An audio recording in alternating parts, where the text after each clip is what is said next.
I was halfway through a medical journal article when my phone rang. A familiar name lit up the screen, one I hadn't seen in months, but could never quite forget. Mom. I hesitated, for a heartbeat too long, then answered. Her voice was shaky, urgent, and wrapped in the kind of desperation I'd grown up decoding. Elena, she said, it's your sister. It's Sabrina. She's sick. There was a pause long enough for old memories to creep in: birthdays, ruined holidays, cut short, whispered fights behind closed doors. My pen hovered over my notes, and for a moment I forgot what I had been writing. Leukemia, Mom said. Aggressive. They need a bone marrow donor. You're the only match. I blinked, trying to steady my breath. Sabrina. The same sister who once sat across from me at the university hearing, accusing me of falsifying data. The same Sabrina who smiled while my career collapsed. Now she needed me to save her life.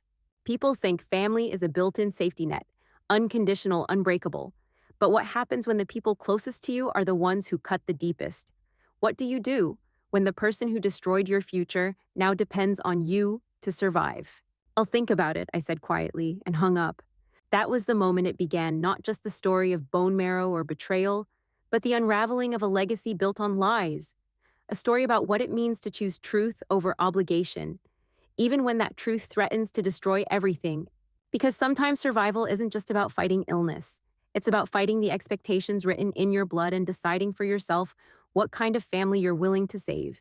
For a long time, silence felt like the only way to survive. After the hearing, after my name was read aloud as the researcher under investigation, I remember standing in front of the faculty board with my palms sweating through my lab coat. I had spent 5 years developing a targeted therapy for pediatric cancer, 5 years of trial setbacks, breakthroughs, all gone in a single afternoon.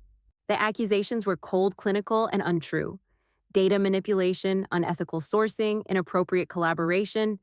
They recited them like they were reading someone else's story. But the worst part wasn't the committee. It wasn't even the press release announcing my indefinite suspension. It was looking across the room and seeing my sister Sabrina whispering to my advisor, the very man who had vouched for me 2 weeks earlier. Her eyes met mine for only a second, and in that second I knew, she had done this. People asked why I didn't fight harder, why I didn't sue, why I walked away from my own research. The truth, because no one wanted to believe that a sister or daughter could orchestrate something so cruel. And honestly, neither did I. It was easier to let the silence swallow it. Easier to start over quietly in a smaller lab under a borrowed name on the publications. Safer in a way. Because truth wasn't just heavy, it was dangerous. It tore families apart. It made people choose sides. It made me choose between peace and justice, between what I knew and what I could prove. But now the silence wasn't protecting me anymore. Sabrina was dying, and the only thing louder than my anger was the truth I had buried for far too long. And that truth was about to change everything. The DNA test wasn't supposed to be a revelation. It was meant to be a closure. I ordered the kit on a quiet evening months after the fallout with Sabrina. I had no grand reason, just a flicker of curiosity that wouldn't quite go away. Maybe it was the way Mom flinched when I mentioned Dad in the past tense. Maybe it was the way Sabrina once joked too quickly that we didn't look alike. Or maybe I was just searching for something no one else would give me an explanation. The results arrived in a white envelope with a neat barcode and a sentence that changed everything. No direct paternal match found. I read it twice, then a third time. The analysis confirmed that Sabrina and I, sisters by name and by law, didn't share the same father. We weren't full siblings. We weren't what I had been told since I could walk. Suddenly, the cracks made sense. The favoritism, the silences, the way Mom would defend Sabrina like she was protecting more than just a daughter, like she was shielding a secret. The funny thing is, DNA doesn't come with memories. It doesn't tell you about scraped knees or shared laughter or the smell of cinnamon rolls on Sunday mornings. It doesn't tell you how many times I picked up Sabrina from detention or stood between her and Dad's disappointment. It just tells you the facts. And facts are cold. But families are messy. They lie to protect, to hide, to control. Sometimes they lie so well even they forget the truth. What I learned that day is this: biology explains blood, but not betrayal. And sometimes what's hidden in a double helix can reveal more than years of silence ever could. The question wasn't just who Sabrina was. It was why my mother spent a lifetime making sure I'd never ask. And I was done not asking, because if I was the only one left willing to face the truth, then it was time to start digging. For most of my life, I believed my mother was made of porcelain and iron. She had that kind of stillness, perfectly composed, never raising her voice, never forgetting a birthday or a dentist appointment.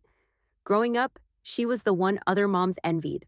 Always dressed, always smiling, always hosting the perfect Thanksgiving dinner with matching place cards and cranberry sauce that wasn't from a can. But beneath the polish, there was something else, something colder.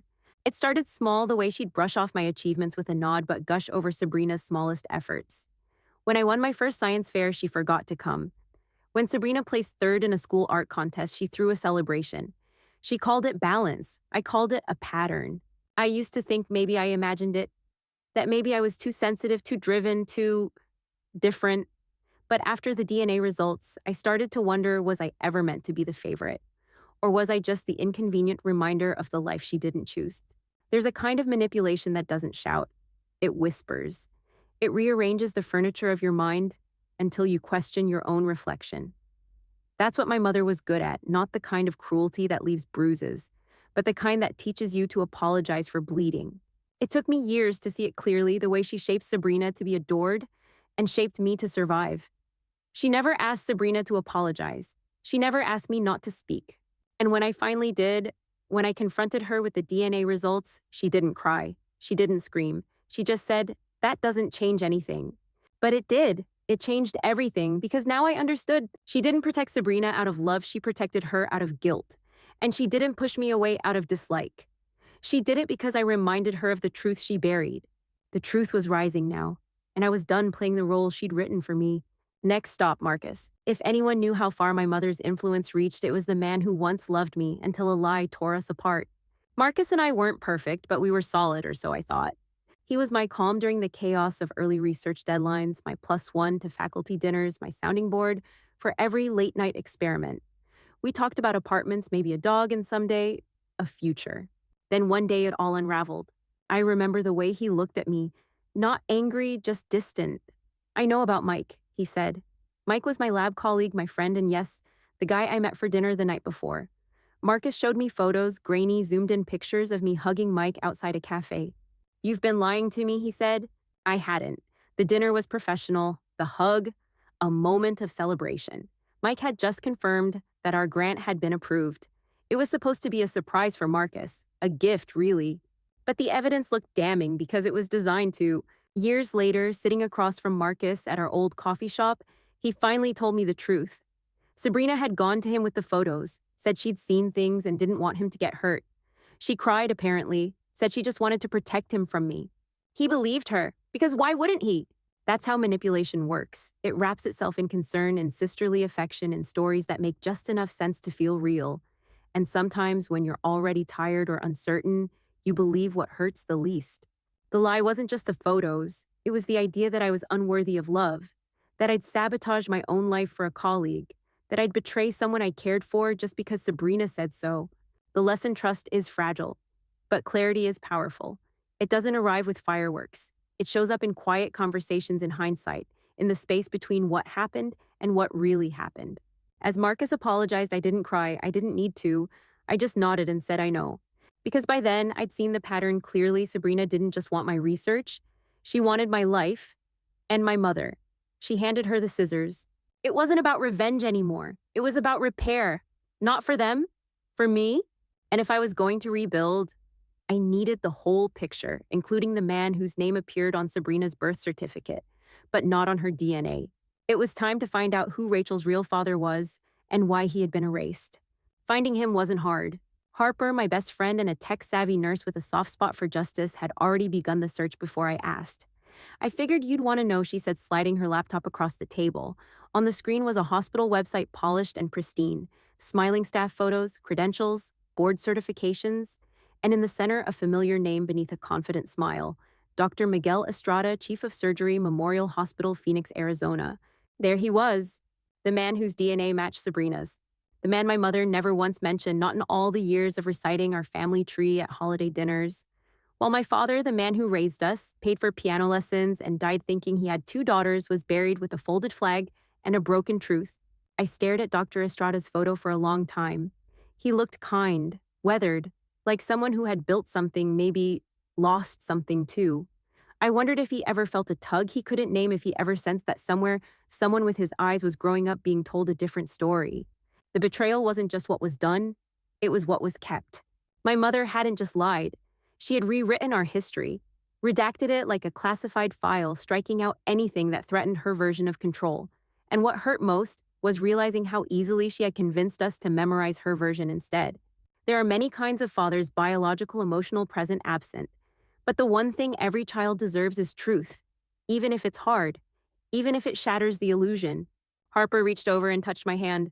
"What do you want to do?" I didn't answer right away, because part of me didn't know. Was I doing this for Sabrina? For me? For the ghost of the man who raised me?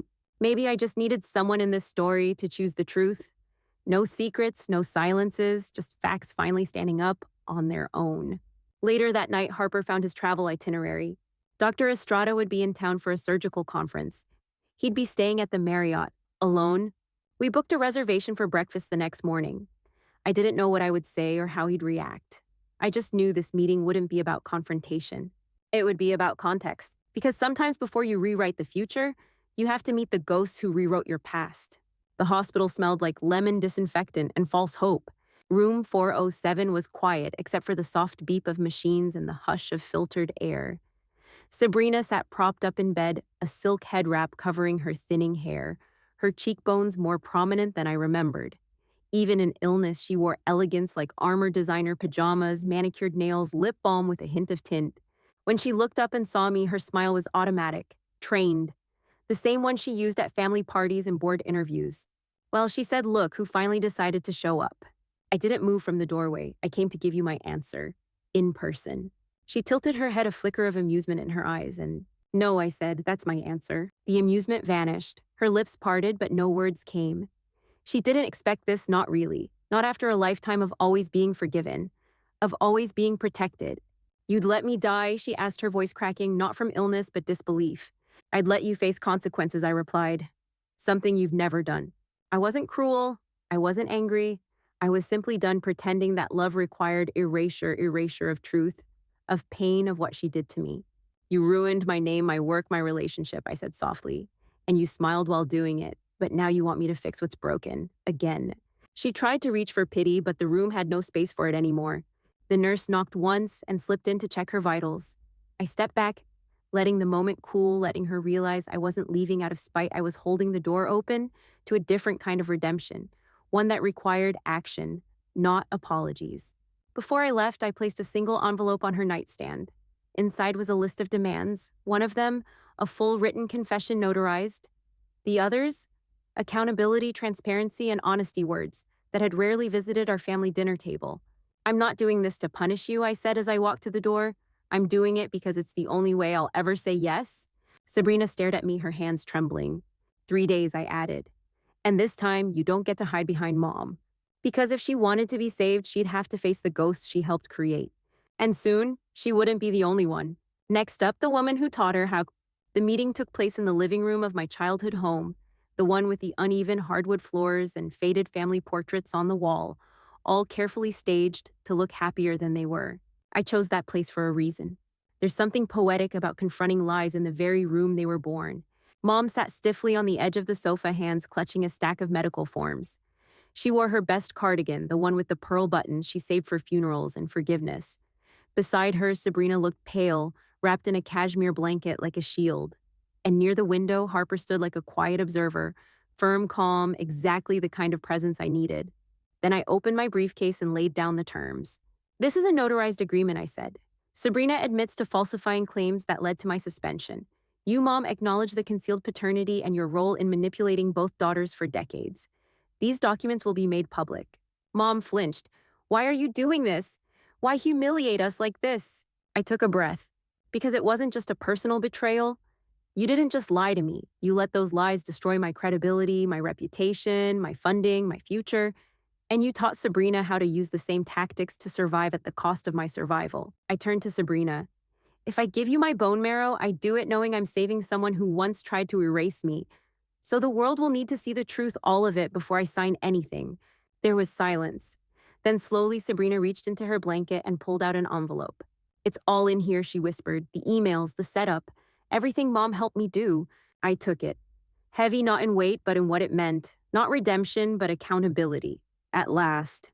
A lesson I've learned: the truth only hurts when it's kept quiet. Say it aloud and it can finally breathe. Say it aloud and healing has a chance to begin. As I left that house, my bag full of confession, I knew something had shifted. Not just in them, but in me.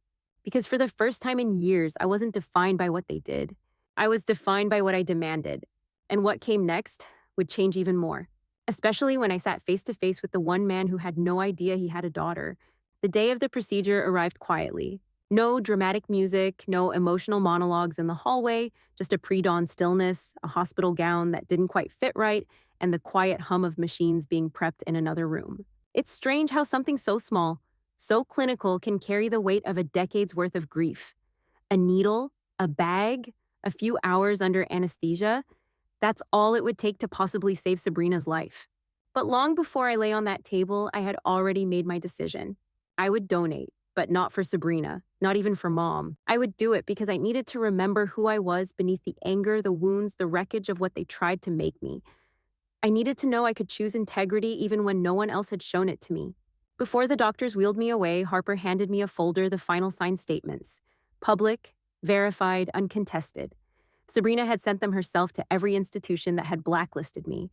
My name was clear again. Mom's confession had been added too, not because she wanted to, but because she finally saw there was nothing left to protect except her shame. As I drifted under, I remember thinking how strange it was that healing could begin in the same breath as pain, that you could offer a piece of yourself to someone who had once taken everything and still walk away stronger. When I woke, Harper was there holding my hand. She whispered that the transplant had gone smoothly. Sabrina was stable, and Eduardo, Sabrina's real father, had been waiting in the hallway the entire time. I told him he could come in later, Harper said. Did I do the right thing?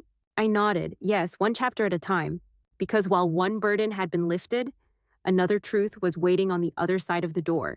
And it was time he knew who his daughter had become. It was a quiet Sunday afternoon when I walked into Sabrina's hospital room again. The light through the blinds was softer this time, warmer somehow. She looked better.